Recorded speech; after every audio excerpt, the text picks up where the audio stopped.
Alors ici, j'ai fait une recherche sur les curriculums et il y a une mode qui est celle des indications, à quel point vous connaissez les choses. C'est ridicule et je vais vous expliquer pourquoi. Ça ne nous avance à rien.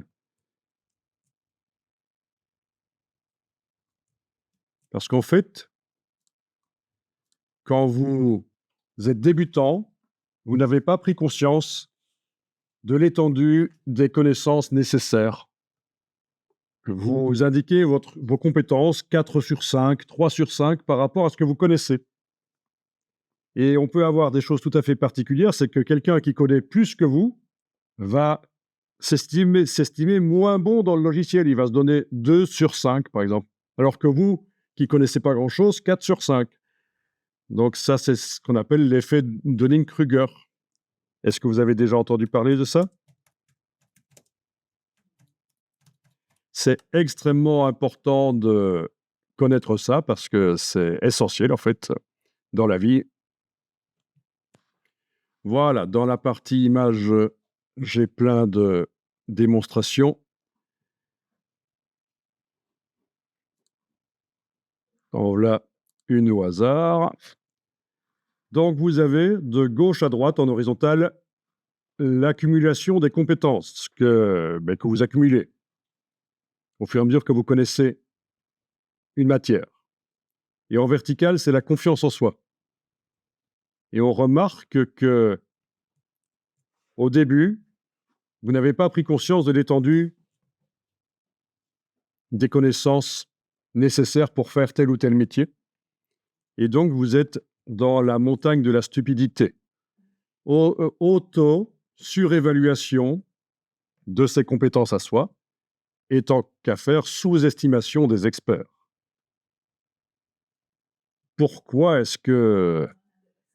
Pourquoi l'expert dit que c'est compliqué, mais c'est super simple en fait de faire ça. C'est un métier super simple.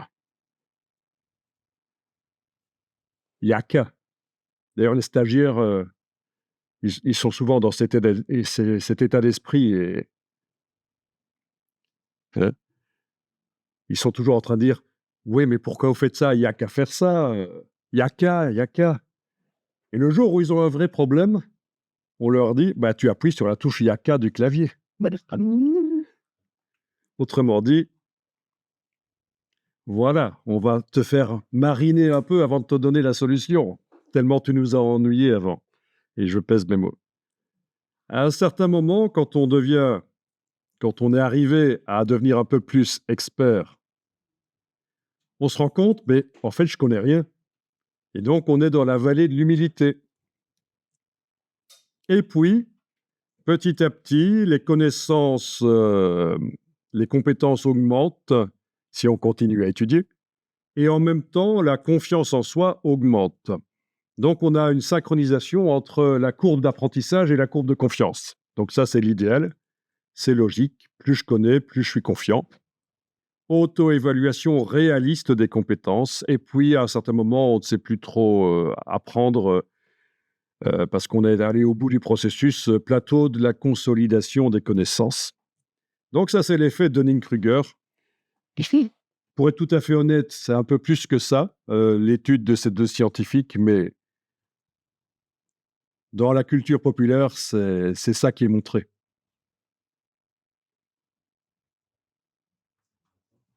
Très intéressant parce que quand vous avez quelqu'un qui vient critiquer votre boulot alors qu'il n'y connaît rien, vous vous dites, ah ben, il est dans la montagne de la stupidité. Voilà. Ça, voilà. Parallèlement à ça, il y a un autre phénomène, c'est qu'on a tendance à mettre les gens dans des cases. Ils ne peuvent être experts que dans un domaine. Il est impossible que quelqu'un soit expert dans des domaines complètement différents. Ah, c'est très ennuyeux, mais c'est une simplification de la réalité. On a toujours tendance à simplifier la réalité. Alors on voit, oui, oui, lui, il fait ça, elle fait ça. Elle sait certainement rien faire d'autre. Eh ben non. Alors, je vous montre ici un livre sur les bombardiers soviétiques. C'est des années 30 jusqu'à 1940. Donc, c'est un livre très spécialisé. C'est écrit par un spécialiste des avions russes. Vous avez vu le nom de l'auteur? Hervé Léon? Ça vous dit quelque chose, Herbert Léonard? C'est un chanteur français. En plus d'être chanteur, il est spécialiste des avions russes. Quand je vous dis qu'on a tendance à mettre les gens dans des cases, et quand je montre ça, d'habitude, les gens sont mais non, ça ne peut pas être lui. C'est le même nom, mais ça peut pas être le chanteur qui est. Ben si. Donc, on est parfois surpris, quoi. Il est spécialiste des avions russes. Ben oui, il peut très bien être un bon chanteur et en plus un spécialiste de ça, pourquoi pas? Où est le problème? Donc, pour revenir à la question des CV avec les auto-évaluations, ben vous comprenez maintenant pourquoi ça n'a pas beaucoup de sens de s'auto-évaluer comme ça. Ici, c'est un faux CV, hein, c'est écrit en lorem ipsum. Je ne me permettrai pas de montrer le CV d'une vraie personne. Ce sont des modèles de CV. Donc, ça n'a aucun sens. Donc, moi, ce que je ferais, c'est indiquer, ouais, je suis de niveau avancé, et en plus, indiquer les différentes choses que vous maîtrisez. Par exemple, pour Photoshop, si vous indiquez oui, je maîtrise toutes les bases de Photoshop, plus comment faire des variables dans Photoshop, utiliser les variables, c'est pour faire plein de documents différents, mais sur base d'un fichier Excel qu'on relie à Photoshop. C'est ce qu'on appelle les variables. Je maîtrise le détourage de cheveux, détourage difficile. Je maîtrise ceci ou ça dans Photoshop, la typographie, voilà, avec l'exportation en vectoriel. Ça note? Ça peut être un peu long. Oui, il faut résumer. Il faut le mettre peut-être en plus petit. Mais moi, je pense que c'est plus convaincant que de dire je suis à 9 dixièmes de Photoshop. Euh, voilà. Même chose pour InDesign, tout ça, hein, dire ce que vous maîtrisez, hein, les gabarits, je maîtrise les gabarits, le parentage de gabarits. Bon, déjà, ça impressionne. C'est pas monsieur et madame tout le monde qui connaît tout ça. La typographie, les règles de typographie de base ou avancées, c'est vous qui indiquez. Voilà. Bon, ce qui se passe aussi, c'est ce qu'on a sur les CV, sur LinkedIn, par exemple. On a les différentes formations qu'on a suivies sur LinkedIn en ligne.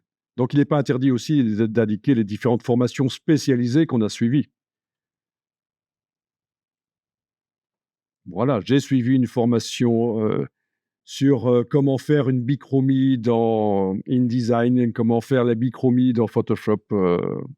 Toute la liste des formations spécialisées, ou ça peut même être des tutos que vous avez suivis, des gros tutos que vous avez suivis qui sont même gratuitement accessibles sur YouTube, pourquoi pas. Ne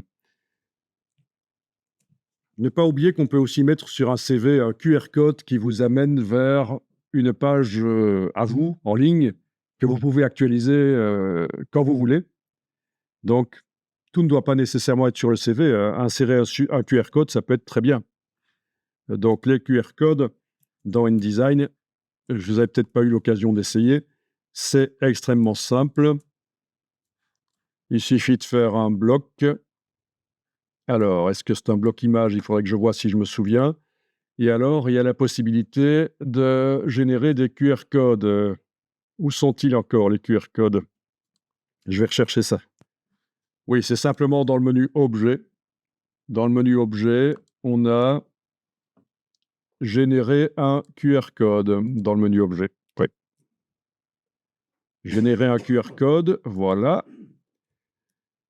Et dans ce cas-ci, j'ai juste copié l'URL du CV que je vous ai montré il y a quelques secondes, juste pour avoir une URL, mais n'importe quoi, c'est bon. Voilà. Donc, au niveau des couleurs, ah oui, ça c'est la couleur du QR code. Ok, je vais le mettre en bleu, pourquoi pas.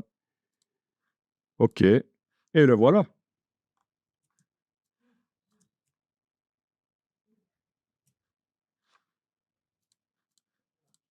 Et quand on le sélectionne et qu'on retourne dans modifier le QR code, bah oui, puisqu'il a vu qu'il y a un QR code dans le bloc maintenant. Donc, il ne propose plus, quand je sélectionne le bloc et je vais à cet endroit-là, c'est plus générer un QR code, c'est modifier. Voilà, et vous voyez quel est le QR code. Sinon, on a aussi un panneau hyperlien. Il faut que je le retrouve.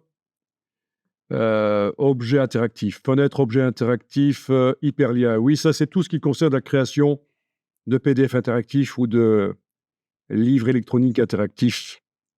Donc, le panneau hyperlien qui n'intègre pas, tiens, apparemment, encore le QR code. Pourquoi Mais non. Donc, oubliez ça.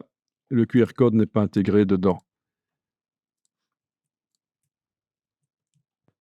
Alors moi, ce que je conseillerais pour faire un CV, c'est de faire un CV qui ne coûte pas cher à imprimer et qui ne bouffe pas de l'encre quand on l'imprime. Donc ce genre de fantaisie qui vont vous vider vos cartouches si jamais la personne qui reçoit le CV veut l'imprimer. Elle reçoit le CV par mail, elle veut l'imprimer, ou alors vous l'avez imprimé vous-même, vous l'avez envoyé. Vous avez dépensé pas mal d'argent avec de la couleur, que ce soit votre imprimante ou celle du copy service, même combat, vous avez bouffé de l'encre pour pas grand-chose. Donc un bon CV, pour moi, c'est un CV qui va vraiment avoir une bonne typographie, du texte avec des différents niveaux, différentes grandeurs de texte, une hiérarchie, une belle typographie, approche optique, un bon choix de police, et qui peut fonctionner en noir et blanc sans problème. Donc un CV noir et blanc, avec une belle typographie. Je ne dis pas que ceci c'en est une, justement non. Ça, c'est pour faire de la recherche pour du secrétariat, d'accord, mais si on est graphiste, on montre dans son CV quand même qu'on sait régler la typographie, qu'on s'y connaît en typo. Un beau CV. Oui, parce que si vous envoyez un CV en couleur, alors qu'il aurait pu fonctionner très bien en noir et blanc, qu'est-ce que vous envoyez comme message à l'employeur potentiel? Voilà quelqu'un qui sait dépenser de l'argent inutilement. Plein de couleurs dans le CV, mais pourquoi dépenser autant d'argent dans de l'encre pour un CV, quoi? Ça, c'est mon avis. Donc, en général, on n'est pas engagé parce qu'on sait dépenser l'argent, plutôt parce qu'on sait l'économiser. Et c'est d'ailleurs le boulot du graphiste. C'est avec très peu de moyens, peut-être même un seul passage en presse, juste du noir, sur un papier blanc, arriver à faire un document qui est intéressant, graphiquement valable. C'est ça le boulot du graphiste, hein. C'est pas de dépenser un maximum d'argent pour faire du vernis, de la dorure dans tous les coins. C'est de faire des documents qui coûtent pas cher à produire et pourtant ils sont valables visuellement.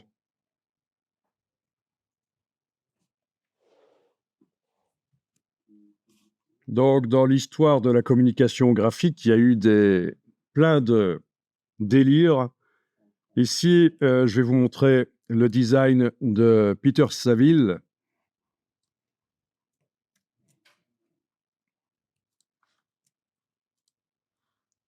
Un de ses designs les plus connus. Il est très bon, hein. C'est un designer graphique reconnu. Mais voilà à quoi il a participé en 1983. Alors, je ne sais pas si vous connaissez ce groupe de musique. C'est possible d'album. Ouais.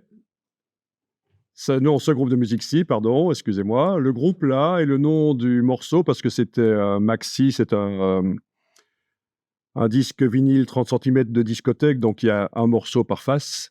Donc, le groupe New Order, le morceau s'appelle comme ça. Et donc, ils ont produit ce morceau et ils ont mis ça dans une pochette cartonnée, recouverte d'encre noire, comme on voit, avec de la découpe pour que ça ressemble à une disquette telle qu'elle existait à l'époque. Avant les disquettes que tout le monde connaît, les petites disquettes inventées par Sony, c'était des floppy disques, c'était des gros disques comme ça. À l'intérieur, le vinyle est dans une pochette qui est imprimée en argenté. Sur le côté, vous avez des échantillons couleurs qui sont en fait un code. C'est du texte par la couleur. Mais chaque couleur, c'est un passage en presse. Et donc, c'est un cas de figure connu de délire de graphiste. Ils en ont vendu énormément. Ça a fait leur succès à ce groupe en 1983. Sauf que plus ils en vendaient, plus ils perdaient de l'argent. Puisque ça coûtait tellement cher, la pochette. Voilà. Ah oui, c'est connu. Oui, ils ont été au bord de la faillite à cause de ça, quoi. C'est quand même bizarre, hein. Plus on vend un produit, plus on perd de l'argent, c'est pas logique. Donc, il faut penser au coût de production. Après, il y a eu des rééditions, ceci doit être une réédition, où les échantillons sur le côté, ce n'était pas à chaque fois un passage en presse différent, mais la version originelle de la pochette, c'est ça l'histoire.